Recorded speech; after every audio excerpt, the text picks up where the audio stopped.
Mohon izin pembina, mohon izin rekan-rekan, kami dari kelompok 4 akan mempresentasikan peralatan pengamatan kualitas udara yaitu jenis Thermo 43i. Lanjut. Sebelumnya kami dari kelompok 4 izin memperkenalkan diri terlebih dahulu. Nama saya Valin Yuvisa Reza, kemudian anggota dari kelompok 4 yaitu Patricia Farel Disantis, Krisna Yunanda Ferdiansyah, dan Zaki Aidil Azikri. Masuk ke bab 1 akan dipegang oleh saudara Krisna Yunanda. Silakan. Baik, mohon izin pembina. Sebelumnya saya izin untuk membacakan bab 1 karena kan teman saya ada gangguan koneksi. Yang pertama bab 1, latar belakang. Thermo 43i adalah salah satu instrumen yang digunakan dalam analisis gas untuk mengukur konsentrasi gas-gas tertentu dalam suatu sampel gas. Instrumen ini sering digunakan dalam instrumen minyak dan gas, pembangkit listrik, pengolahan limbah, serta dalam aplikasi lingkungan lainnya. Dalam konteks yang semakin meningkatnya kesadaran akan masalah lingkungan, pengukuran gas-gas ini menjadi sangat penting untuk memantau dan mengendalikan emisi dan rumah kaca dan polutan lainnya. Untuk contoh alatnya ada pada gambar di PPT. Next. Kemudian ada rumusan masalah. Di sini kami membahas 3 rumusan masalah. Yang pertama ada bagaimana spesifikasi dan penggunaan dari Thermo 43i. Kemudian yang kedua ada bagaimana prinsip kerja Thermo 43i dalam analisis gas dan kualitas udara. Kemudian yang ketiga bagaimana pengoperasian dan perawatan Thermo 43i dalam berbagai kondisi lingkungan. Next. Kemudian bab 2 akan dilanjutkan oleh rekan saya, Krisna. Mohon izin melanjutkan untuk bab 2 yaitu pembahasan. Yang pertama kami akan membahas tentang pengertian. Apa sih Thermo 43i? Thermo 43i adalah analyzer gas yang digunakan untuk mengukur konsentrasi gas tertentu dalam udara, khususnya untuk gas-gas yang berpotensi mencemari lingkungan atau berbahaya bagi kesehatan manusia. Alat Thermo 43i ini digunakan dalam aplikasi pemantauan kualitas udara dalam ruangan ataupun di luar ruangan. Alat ini umumnya ditempatkan di pusat-pusat kota, area industri, pabrik, atau fasilitas lainnya yang membutuhkan pemantauan gas. Alat ini juga berguna dalam pemantauan emisi gas di pabrik-pabrik dan instalasi industri. Baik, selanjutnya ke spesifikasi alat.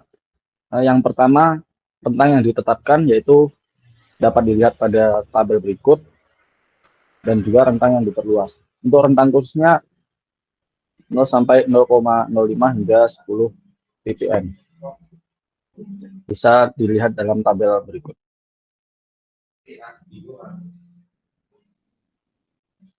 Baik, untuk selanjutnya yaitu batas bawah di 2 ppb atau waktu rata-rata 10 detik, 1 ppb waktu rata-rata 60 detik, dan 0,5 ppb waktu rata-rata 300 detik. Dan selanjutnya 0 kebisingan, yaitu 1,0 ppm RMS, dan 0,5 serta 0,25. Terus untuk rentang khususnya batas bawah terseleksi. Dan selanjutnya ada spesifikasi 0 penyimpangan dalam 24 jam, rentang melayang dan waktu respon dapat dilihat dalam tabel berikut.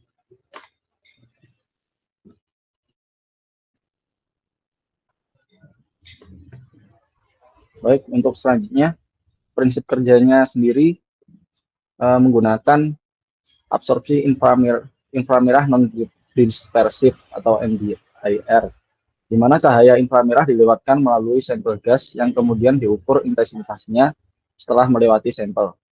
Gas-gas tertentu akan menyerap cahaya inframerah pada panjang gelombang tertentu, sehingga intensitas cahaya yang tersisa dapat digunakan untuk menghitung konsentrasi gas tersebut dalam sampel. Baik, selanjutnya untuk penggunaannya yaitu alat ini digunakan dalam aplikasi pemantauan kualitas udara dalam ruangan ataupun di luar ruangan seperti yang dijelaskan pada pengertian tadi. Umumnya ditempatkan di pusat-pusat kota, area industri, pabrik, atau fasilitas lainnya yang membutuhkan pemantauan udara. Selain itu juga berguna dalam pemantauan emisi gas di pabrik-pabrik dan instalasi industri. Baik, untuk selanjutnya pengoperasian dan perawatan akan dilanjutkan oleh rekan saya. Izin untuk melanjutkan. Selanjutnya itu pengoperasian dan perawatan dari Thermo 43i. Setelah dikalibrasi, Thermo 43i umumnya cukup mudah untuk dioperasikan.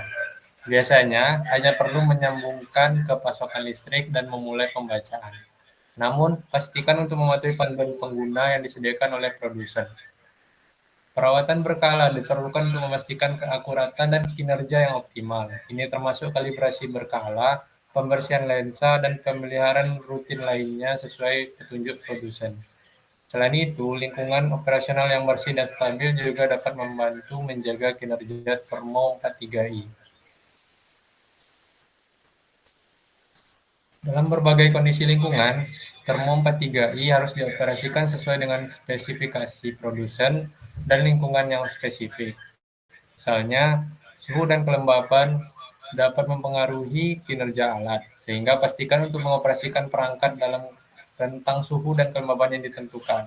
Pastikan juga untuk melindungi perangkat dari kondisi lingkungan yang ekstrim, seperti debu, kelembapan tinggi, atau paparan langsung terhadap cuaca yang keras. Keunggulan dari Thermo 43i yaitu pada sensitivitas, kemampuan untuk mendeteksi konsentrasi SO2 yang sangat rendah membuat Thermo 43i sangat andal untuk pemantauan lingkungan yang ketat. Pada bagian kehandalan, dibangun dengan komponen berkualitas tinggi untuk memastikan kinerja yang konsisten dan tahan lama. Pada integrasi sistem, dapat diintegrasikan dengan berbagai sistem manajemen data, memungkinkan analisis yang lebih komprehensif dan pemantauan yang lebih efisien.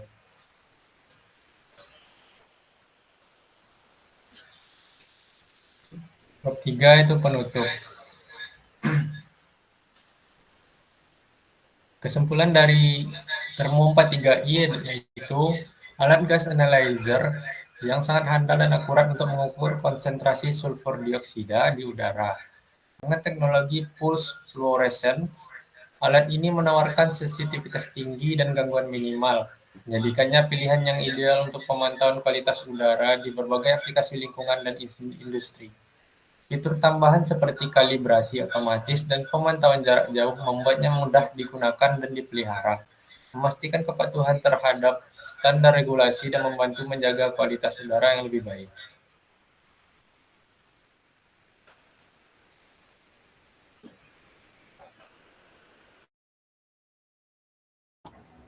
Sekian dari kelompok 4. Apabila ada pertanyaan, dipersilakan.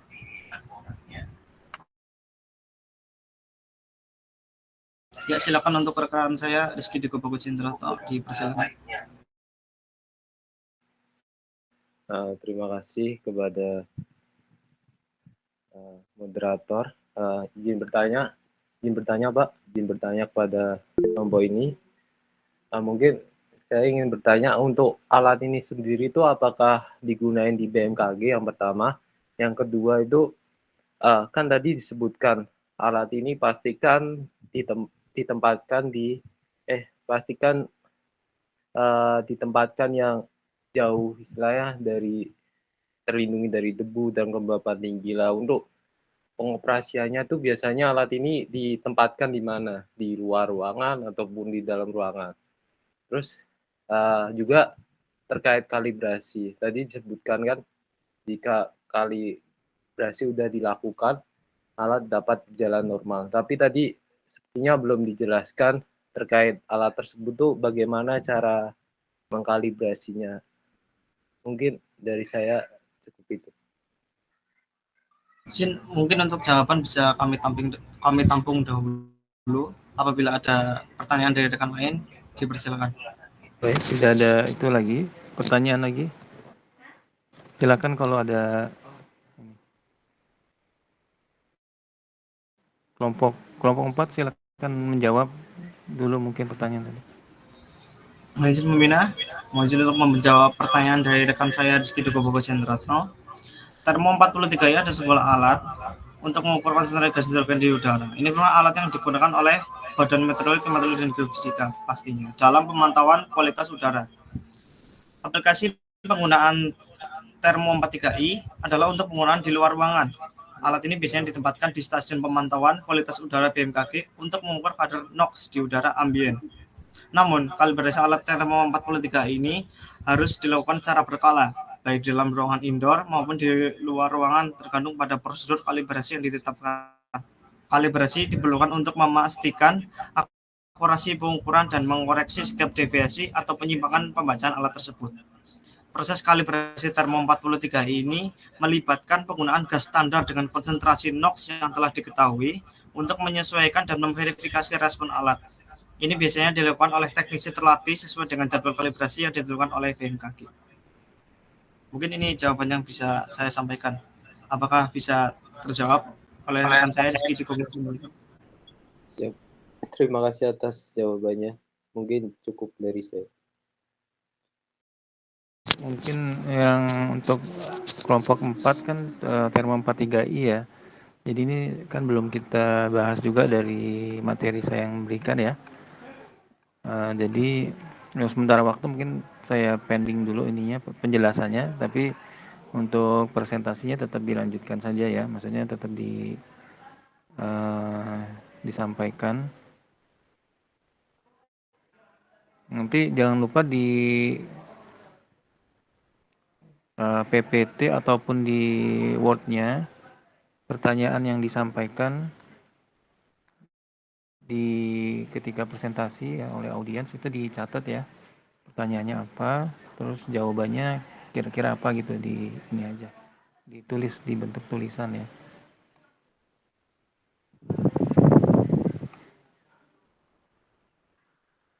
Oke, kalau tidak ada mungkin